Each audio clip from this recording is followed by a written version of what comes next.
Wesh. Je voudrais du soleil dans mon jardin d'hiver.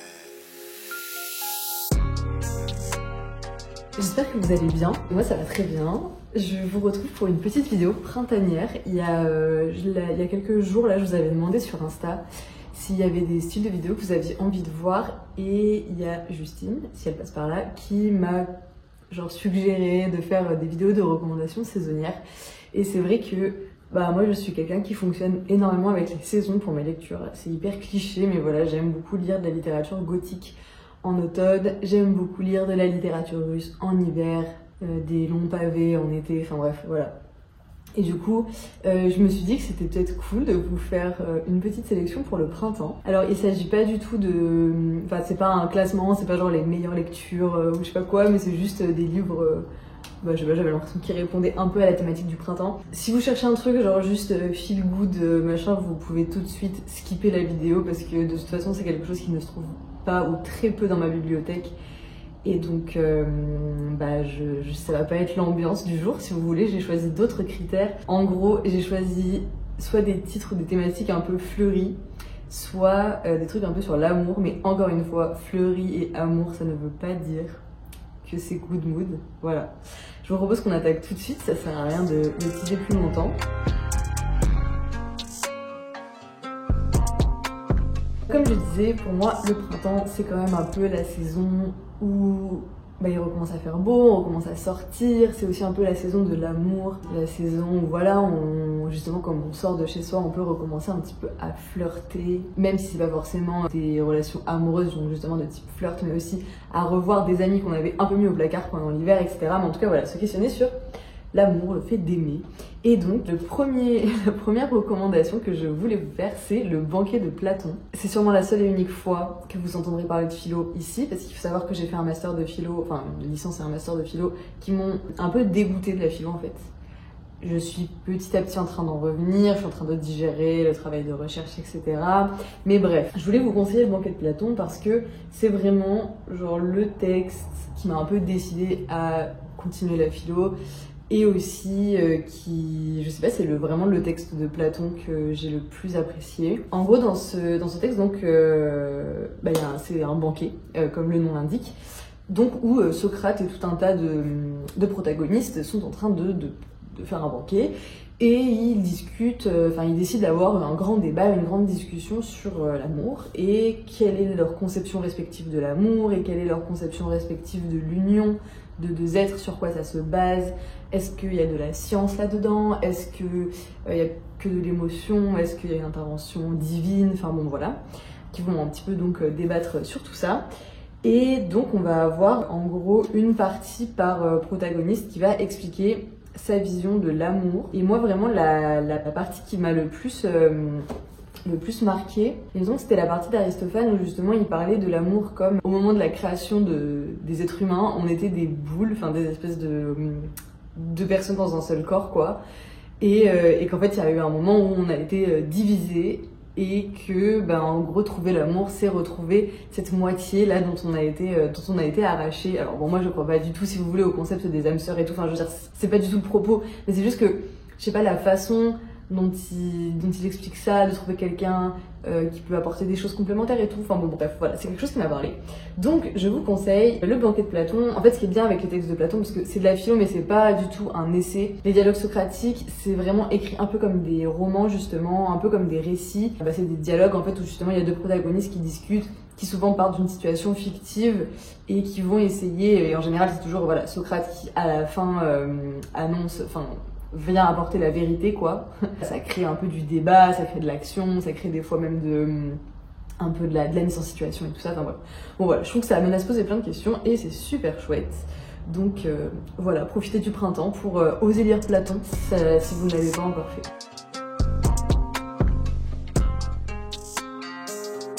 Pour rester dans la thématique de l'amour, mais alors là vraiment, alors autant oui, Platon c'est ni good vibes ni mauvaise vibes, mais voilà. Là je vais vous parler de Gioconda, donc de Nikos Koukandis, je pense, c'est un auteur grec. Gioconda, c'est à ce jour, moi je pense, la plus belle histoire d'amour, et notamment d'amour charnel que j'ai lu. On est avec deux jeunes adolescents pendant la Seconde Guerre mondiale, donc en Grèce et dans un village donc qui vient d'être ou qui est en train d'être occupé par les nazis. Il s'avère que l'une des deux personnes de ce petit couple est juive et donc va être déportée. Bon, voilà. C'est pas le sujet quoi, il n'y a pas de spoil là dans le fait de préciser ça. Comme vous voyez, c'est un roman très très court, hein. De toute façon, il n'est pas question de suspense. Mais donc, on va suivre vraiment les amours, la découverte des corps de ces deux adolescents dans un contexte de guerre et dans une séparation qu'en fait on sent, nous lecteurs, imminente quoi. Et vraiment, c'est absolument sublime. On a la description, le temps qui est accordé à ces émotions. Moi, je me rappelle vraiment le premier baiser, la description du premier baiser qui est absolument, mais je sais pas, elle est brutale, elle est sublime. Enfin, ce qui m'a marqué, je pense, beaucoup dans ce texte, c'est les passages d'amour charnel qui sont vraiment pleins de tendresse, plein de maladresse, plein de curiosité. Mais vous voyez, une curiosité très, je sais pas, très naïve. On est avec deux êtres qui en sont au même niveau en fait de la connaissance du corps de l'autre et qui du coup voilà, vont vraiment s'initier ensemble et vont goûter à un plaisir dont ils vont plus avoir envie de se passer quoi. Mais donc c'est absolument tragique puisque ça se finit de manière très prématurée, cet amour qui on avait l'impression aurait pu durer toute la vie. C'est un roman très triste qui m'a arraché beaucoup de larmes malgré le peu de pages, mais que je vous conseille vivement de lire si vous voulez lire un peu d'amour au printemps.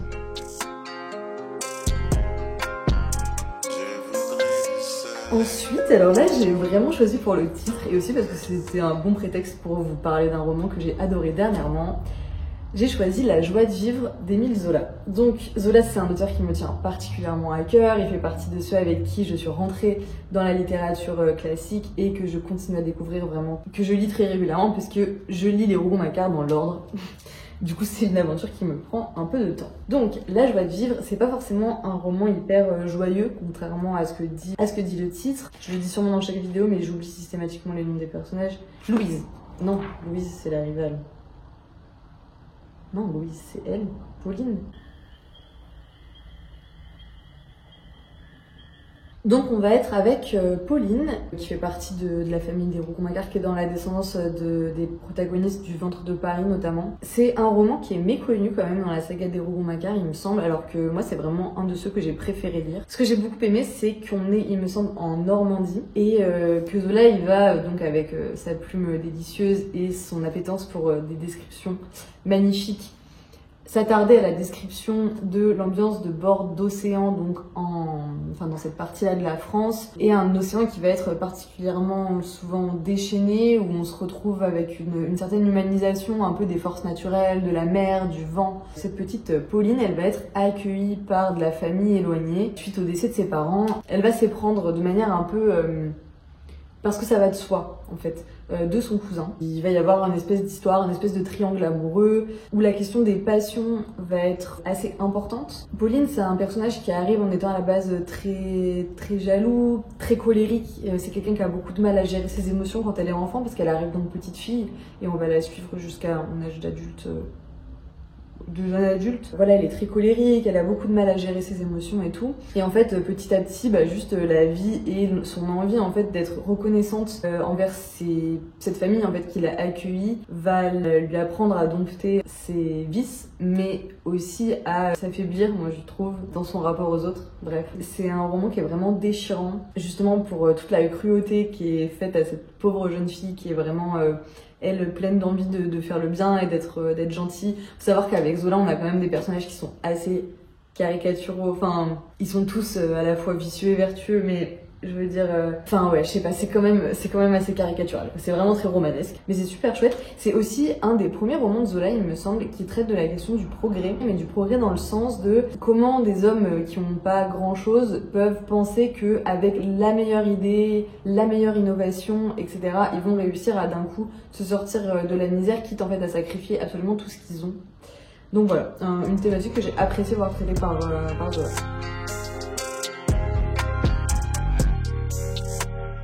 Le quatrième roman, malheureusement je ne l'ai pas en ma possession parce que l'année dernière, il y a un peu plus d'un an maintenant, je me suis faite cambrioler ma voiture et ce livre était dedans et il fait partie de ceux qui ont disparu. Donc il s'agit des Fleurs bleues de Raymond Queneau. Alors pourquoi j'ai choisi cette lecture-là? Déjà parce qu'il y a fleurs dans le titre et que c'est printemps, mais aussi parce que c'est un roman extrêmement drôle et que je trouve que justement, avec le printemps, avec l'arrivée des beaux jours, on peut avoir envie de se taper une petite barre tout seul dans son coin aussi, ou au soleil sur un banc, et que vraiment Queneau, moi je pense qu'à ce jour ça fait partie des auteurs qui m'ont fait le plus rire. Mais quand je dis rire, c'est vraiment pas juste le petit vous voyez pendant qu'on est en train de lire, mais vraiment rigoler, et où après, je sais pas, je me rappelle notamment d'une scène que j'avais lue dans le bus, et où après, genre je marchais dans la rue et tout, je venais de lire ce passage donc, et je repensais au passage que je venais de lire, et genre j'étais toute seule dans la rue et je rigolais, et j'arrivais pas à arrêter de rigoler, mais genre limite fou rire, bref. Queneau c'est complètement absurde, enfin je sais pas si absurde, je pense que ça correspond pas tout à fait, mais on est quand même dans un univers toujours assez rocambolesque. Dans Les Fleurs Bleues, on va suivre deux personnages. Le duc d'Auge, donc qui est un duc qui vit en gros au temps des croisades quoi, et Cide Rollin qui est un homme contemporain de l'auteur on va dire, et qui vit lui dans une péniche à Paris, sur la Seine, voilà. Et donc on va passer un petit peu d'un personnage à l'autre et suivre leurs petites mésaventures. C'est plein de comiques de répétition. Après je pense que c'est aussi genre Queneau, je pense qu'il faut aussi s'intéresser un peu à l'ensemble de son œuvre, et ses romans font référence les uns aux autres, il fait des blagues qui ressortent dans d'autres et qui du coup sont encore plus drôles quand tu les as déjà lus dans un autre roman et tout. Moi j'ai commencé avec celui-là et franchement c'est top pour commencer. En fait c'est dur de décrire pourquoi c'est drôle, je trouve. Il y a beaucoup de jeux avec la langue aussi. Je vais essayer de trouver un petit peu des exemples pour illustrer. Et donc je disais le comique de répétition, ça va être genre à chaque fois qu'il est question de la Sainte-Chapelle, les personnages qui en parlent vont ajouter ce joyau de l'art gothique. Voilà. C'est drôle. Ça va être par exemple à un moment il y a un personnage qui travaille à la RATP, donc il est RATPiste.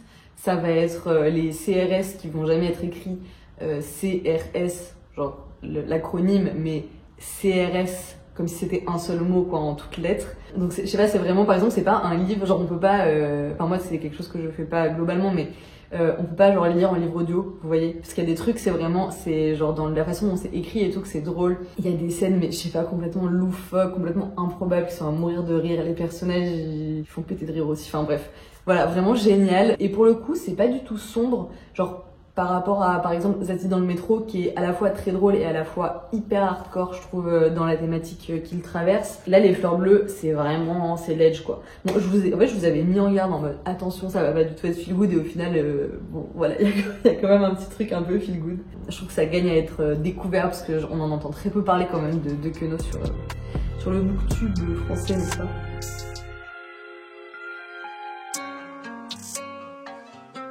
Et ensuite, le cinquième et dernier livre, il s'agit du Jardin des Supplices d'Octave Mirbeau. Pourquoi je le choisis pour une lecture printanière? Pas uniquement parce que il est question de jardin, mais parce que vraiment Mirbeau, c'est quelqu'un qui a une plume extrêmement visuelle. Moi personnellement, j'ai jamais rencontré quelqu'un d'autre dont je pourrais dire qu'il a une telle plume.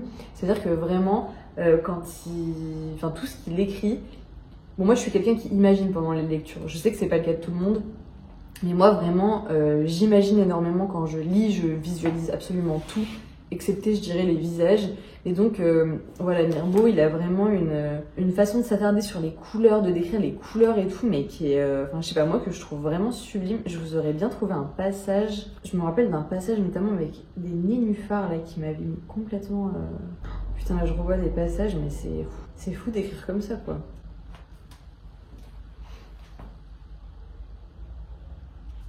Bon, c'est pas l'extrait que je cherchais, mais j'ai l'impression que ça peut le faire quand même. C'est pas celui que je cherchais, mais c'est pas grave, j'ai l'impression que ça passe. Enfin, que ça va illustrer ça.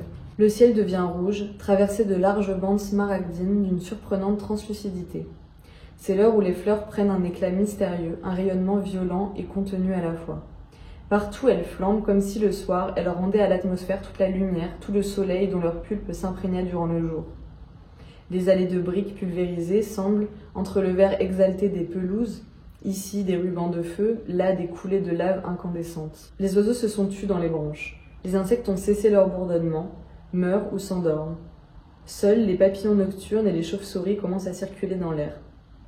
Du ciel à l'arbre, de l'arbre au sol, partout le silence s'établit, et je le sens qui pénètre aussi en moi et qui me glace comme la mort. Très bon choix pour illustrer. Voilà. Si vous avez envie de ce pétillement dans la plume et dans l'aspect visuel de la plume, vraiment foncé. Mais énorme trigger warning, c'est un livre extrêmement violent puisque Le Jardin des Supplices, en fait, il s'agit d'un couple d'amants quoi, qui vont visiter un donc jardin des supplices, mais où en fait dans ce jardin des supplices, il n'y a pas juste des fleurs magnifiques et des superbes reflets au coucher du jour, il y a surtout toutes les tortures possibles et imaginables qui peuvent être faites à l'être humain qui sont exposées. Du coup, on va avoir je sais pas, des scènes de comment ça s'appelle, d'écartèlement, des scènes enfin bref, je veux pas trop vous en dire, mais bon voilà, des trucs hyper violents qui vont être décrits avec ce style de plume hyper visuel. Donc voilà, faut être un peu prudent quand même si on décide de s'y lancer. Enfin, je sais que ça peut être un vrai flop pour beaucoup de personnes à cause justement du côté hyper gore en fait. Mais moi, c'est vraiment quelque chose qui m'a pas du tout dérangée parce que j'étais tellement absorbée et hypnotisée par la beauté de la plume de Mirbeau. Au final, ce qu'il décrivait, c'était anecdotique. Genre moi, je voulais juste qu'il me décrive des choses quoi. Après, un autre petit avertissement, la première partie est pas... Enfin, moi, j'avais pas adoré. Je l'avais trouvé justement un peu moins visuel là que ce que j'ai décrit pour la suite, donc la deuxième partie qui s'appelle Le Jardin des Supplices. Mais en vrai d'ailleurs ça peut presque se lire comme deux textes indépendants en fait. Donc si jamais vous vous accrochez pas avec la première partie en mission et que vous voulez directement passer au Jardin des Supplices, j'ai l'impression que vous perdrez pas grand chose. Alors si vous êtes en désaccord avec ça et que vous l'avez lu, n'hésitez pas à le signifier en commentaire pour que les gens qui du coup hésitent aient un deuxième avis. Après c'est aussi un livre donc, qui traite de la question de la colonisation puisqu'en fait c'est comment la Chine elle est perçue par les Européens. Et Mirbeau il a un regard qui est quand même... Enfin, à la fois, il y a une critique, si vous voulez, du comportement des Européens et de l'attitude et du regard des Européens qui vont en Chine, mais il y a aussi vraiment un regard très colonisateur et très moralisateur sur les pratiques et les mœurs. Alors moi perso, je partage pas trop l'idée de torturer les gens, genre dans le cadre du système pénal quoi. Mais bref, lui ça l'amène vraiment à considérer genre les Chinois comme des barbares quoi en gros. C'est vraiment la Chine, terre de tous les plaisirs et terre de tous les supplices. Mais bref voilà, une super lecture si vous avez le cœur bien accroché. Et bien écoutez, c'est tout pour cette vidéo. Peut-être une petite page d'annonce rapidement avant de conclure. J'ai parlé de Zola, donc je me permets de vous dire que au moment où vous regardez cette vidéo, ça fera 2 semaines qu'on est lancé dans la culture commune de Germinal, dont je vous remettrai le lien du Discord en barre d'infos.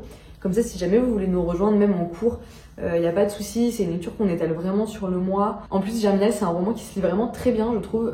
Moi, je trouve que c'est vraiment le plus accessible de tous les romans de Zola que j'ai lus à ce jour. Donc voilà, si vous avez envie de nous rejoindre, il est encore temps. Si vous avez déjà lu Germinal et que vous voulez venir quand même partager avec nous cette lecture et nous dire ce que vous en pensez au fur et à mesure que nous on le découvre, et vous êtes les bienvenus. Une lecture qu'on fait dans le cadre du club de lecture donc, que j'ai relancé et qui s'intitule Lire la Révolution.